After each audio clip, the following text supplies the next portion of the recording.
Some other news now. Two of Britain's best-known retailers have succumbed to the financial crisis gripping the country.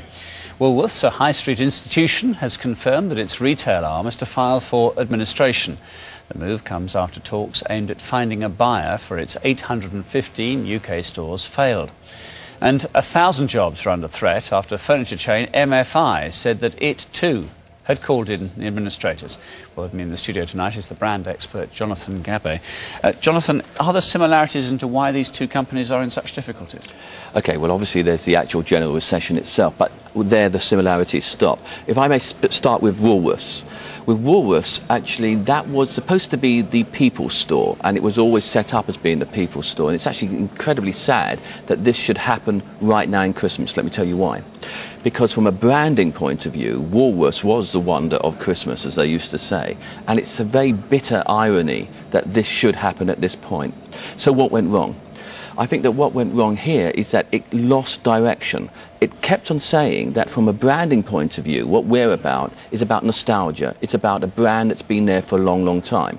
And it was kind of resting on its laurels, saying that, you know, people will come to us because we've been here for so long. It became an anachronism, didn't it? Absolutely. And so what happened is that people, they started thinking, well, actually, is Woolworth keeping up with the times? And I don't think that only from a branding point of view that it was. In fact, it wasn't giving what we call in branding a brand experience. Because when you went into the shops, in many shops, not in all shops, but in lots of shops that I visited, the general attitude there was, I don't really want to be here. I'm talking about from the point of view of the staff. Okay. So you get that, and you get a bad brand experience as you're going along from that point of view. There's no particular reason to go to that store, was there? Because the sweets you can get somewhere else. Yeah. The clothing line, I suppose, was useful and unique to them. Yeah. But the DVDs, the other household goods, you could buy that more or less anywhere. And that's exactly another one of the tenets in terms of why it actually kind of failed from a branding point of view. Because you had toy specialists who were doing it better. You had DVD specialists who were doing it better.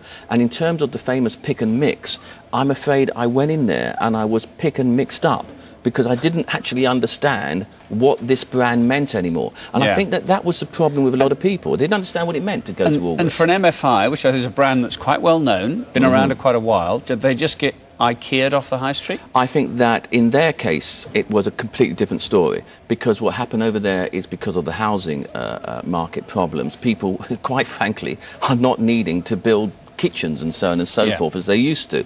But you're absolutely right, very perceptive, because what happened there was that you've also got, as you said, IKEA, the John Lewis's and so on and so forth, who were doing it just as well or better.